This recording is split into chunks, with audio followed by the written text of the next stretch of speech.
Eu conversei com o Leomir esses dias. E o Fábio Moreno, que já contei a história aqui, né? Antes, os dois auxiliares do Abel eram o Leomir e o Robertinho. O Robertinho faleceu, o Fábio Moreno é filho do Robertinho. Então, é homem de absoluta confiança do Abel Braga. Esse trio, Abel Braga, Robertinho e Leomir, foi o trio multicampeão no Internacional. Foi o trio que conquistou a Libertadores e o Mundial em 2006.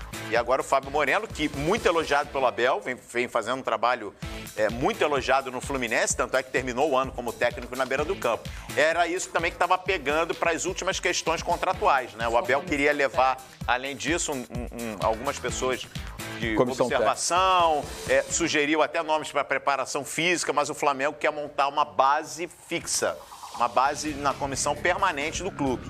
E aí entra o treinador com seus homens de confiança. Deve ser anunciado ainda hoje o Abel Braga pelo Flamengo, um contrato provavelmente de 2 anos, vai assinar até o fim de 2020. Agora, o torcedor do Flamengo, claro, ele vai ter o trauma. Ele vai ter o trauma daquela decisão de Copa do Brasil. Mas é longe, né, contra o Santo André. É longe, o Flamengo era amplo favorito e acabou deixando escapar o título no Maracanã lotado. Só que nesse mesmo ano, Paulinho, ontem aqui nos corredores, eu estava conversando com o pessoal do Expediente, eu me lembro que naquela campanha o Flamengo era saco de pancada em Porto Alegre. Você lembra disso, né? No início dos anos 2000. Pois nesse ano que perde o título para o Santo André, o Flamengo teve no caminho o Grêmio. E o Flamengo, olha, eu trabalhei naquele jogo. O Flamengo fez uma partida no Estádio Olímpico, sob o comando do Abel, fantástico. O Zinho estava em campo. O Zinho jogava pelo Flamengo. E o Flamengo eliminou o Grêmio.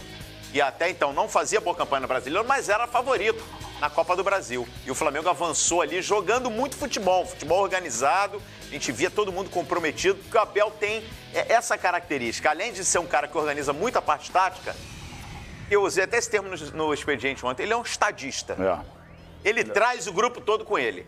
Isso vai ser importante. Isso é importante pela experiência dele, pela vivência no futebol. Um cara que chegou onde chegou, jogou na Europa, né? Abelão jogou na Europa, foi técnico na Europa durante muito tempo. Jogou na França, jogou em Portugal. Olympique. Exatamente, PSG, por onde passou. Esteve na mira do Mônaco. Exatamente. Então, assim, além dessa experiência internacional toda, tem uma bagagem de seleção brasileira, né? Disputou a Copa do Mundo, queira ou não queira. Mas ele não era técnico, ele não era... Não, mas era um zagueiraço. O Abelão era um zagueiraço. Muito se fala do Filipão, né? Zagueiro, Filipão. O Abel foi a Copa do Mundo. O Abel foi a Copa do Mundo com a seleção brasileira. E essa questão toda do passado, ela remete a amadurecimento, aperfeiçoamento. Isso aí é indiscutível. Passa pela cabeça do torcedor uma dúvida que não passa pela minha cabeça. Eu acho que o Abel tem todas as condições, acima de tudo, de uma coisa que ele gosta de fazer, que é subir a rapaziada da base para jogar no time de cima. E isso, aguardem. Ele vai fazer muito bem. Acho que não tenho a menor dúvida em relação a isso. E se a pessoa não mudar, se a pessoa não crescer, não evoluir em 14 anos... para o mundo e vamos descer, né? São 14 anos da primeira passagem do Abelão para agora, em breve, o anúncio oficial do Flamengo, né? É um novo Abel, surge um novo técnico e, como o Calheiros pontuou aqui, um técnico muito vitorioso.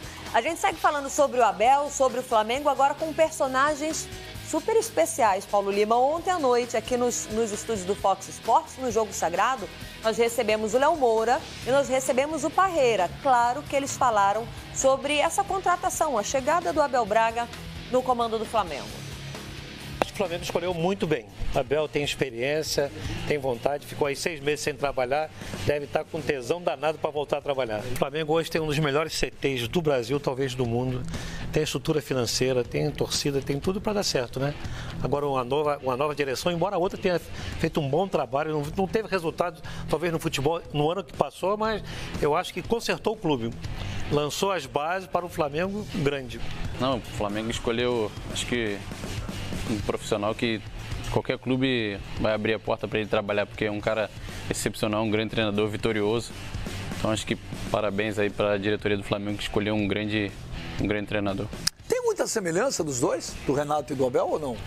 Os dois, pelo que eu já trabalhei, são dois paizão, né? Então acho que o grupo gosta muito disso quando o treinador é dessa forma, além de entender muito ali, né, dentro de campo. Então acho que foi acertada demais. Bom, tá aí 2 personagens super especiais que nós vamos destacar um pouquinho mais aqui no Bom Dia Fox, porque o Parreira falou de tudo.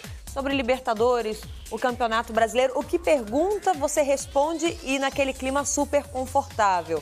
Léo Moura falou sobre renovação de contrato, sobre o clima lá no Grêmio, como é que ficou até o dia do fico do Renato Portaluppi e sobre o coração rubro-negro. Apaixonado que Foi é, né? muito legal as declarações de ontem, tanto do Léo Moura como do Parreira. Daqui a pouquinho a gente acompanha mais um trechinho, caso você tenha perdido. Agora, Abel, mercado da bola, você já sabe o que acontece, né? Movimenta muito a hashtag. Agora, tem um detalhe bacana. Você sabe que ontem eu estava escutando, ontem à noite, ouvi uma entrevista bem bacana do Dorival Júnior na Rádio CBN, Rio de Janeiro, ontem à noite. Carlos Eduardo Éboli, né? Estava comandando o programa, enfim. E foi um bate-papo bem legal. E começou falando justamente do momento aí do Dorival Júnior, né? Se ele tinha alguma mágoa com o Flamengo. E o Dorival já abriu o papo falando, mágoa nenhuma. Ao contrário. Nenhuma. Eu, quando aceitei o convite, eu já sabia que o compromisso seria até 31 de dezembro. Valorizadíssimo. E aspas pro Dorival nessa entrevista à CBN. O Flamengo não tem obrigação nenhuma comigo. Tem obrigação nenhuma. Eu sou responsável pelo compromisso que assumi, procurei fazer o melhor. E de fato, hein? O Flamengo mudou muito nas mãos do Dorival Júnior, que mais uma vez mostrou que é um técnico muito capacitado. E é um dos técnicos que sai de lá com o salário em dia, porque o Flamengo não atrasa salários de ninguém. Quantos e quantos ex-treinadores, ex-jogadores em gestões anteriores batiam na porta da justiça, lá do moço do martelo, e falavam assim, ó, me devendo.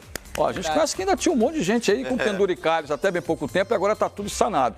Evidente que o Dorival sai de lá, inclusive, fortalecido. Também o Dorival sai de lá com uma moeda de altíssimo poder. O Dorival talvez tenha entrado aqui como uma desconfiança. E hoje ele está lá em cima. Sabe o que ele falou nessa entrevista? Ele lembrou o ano passado, quando ele assumiu o São Paulo era um fiasco.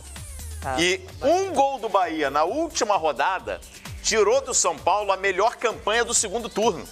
Ou seja, o São Paulo esteve muito perto de fazer a melhor campanha do segundo turno de 17 e a melhor do primeiro turno em 18. E muito graças ao trabalho do Dorival Júnior na temporada passada, que a gente fala muito, São Paulo foi um fiasco. Mas o cenário, quando o Dorival Júnior assumiu o São Paulo, para o cenário que ele entregou para abrir a temporada, não dá para dizer que não foi um trabalho bom do Dorival. Um trabalho de recuperação. Na última coletiva dele no Flamengo, eu me lembro bem, ele falando que não criava nenhuma expectativa sobre uma permanência no Flamengo, justamente por conta disso, saber que ele chegou para apagar o fogo, o incêndio, né? Mas ele disse o seguinte, deixa uma sementinha.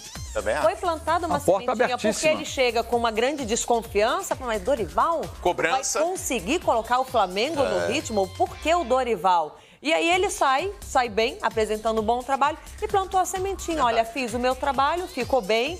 Foi segundo colocado do Campeonato Brasileiro, apresentando futebol mais ofensivo.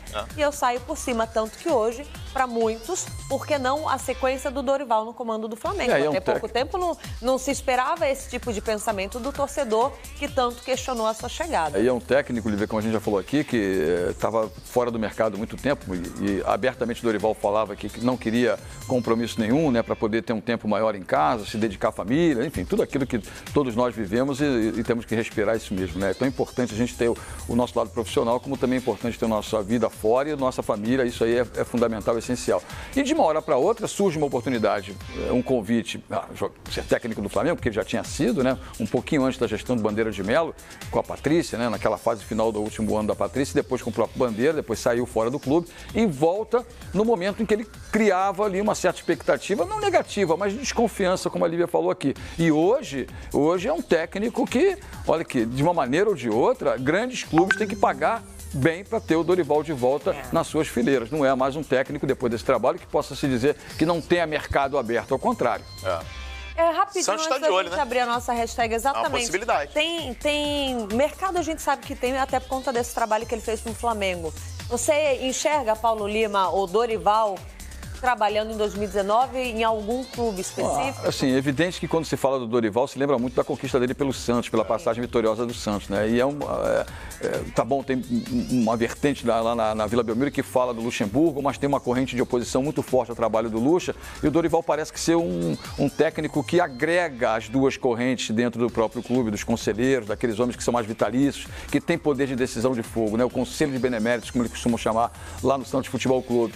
Mas é um técnico técnico de ponta nesse momento. E olha, poucos clubes no futebol brasileiro hoje precisam e até tem necessidade de um técnico com gabarito porque você vê, o Grêmio está forte com técnico, o Inter está forte com técnico, o Flamengo tem, né? O próprio Cruzeiro já tem, né? O São Paulo, que está com o Jardine aí, já trabalhou lá o Dorival, mas pelo projeto é o Jardine que vai adiante, né? E aí você vem para baixo, o Atlético Paranaense campeão, não vai trocar de técnico. Não vai trocar de técnico, né? O Palmeiras indiscutivelmente fica. Então, você vai minguando, exato, vai afunilando os nomes dos técnicos. Lá em cima já não tem, o Fortaleza tem técnico, o Goiás já tem técnico. Então, o caminho é exatamente esses que ainda estão aí. Fluminense, que está para Jair Ventura, e o próprio Santos. Acho que esses dois são os times que podem trazer o Dorival para serem técnicos. Depois eu gostaria da opinião do Paulo Lima e do Calheiros sobre o futuro do Santos, que mirou o Abel, já se fala no Luxemburgo, andou procurando o próprio Muricy.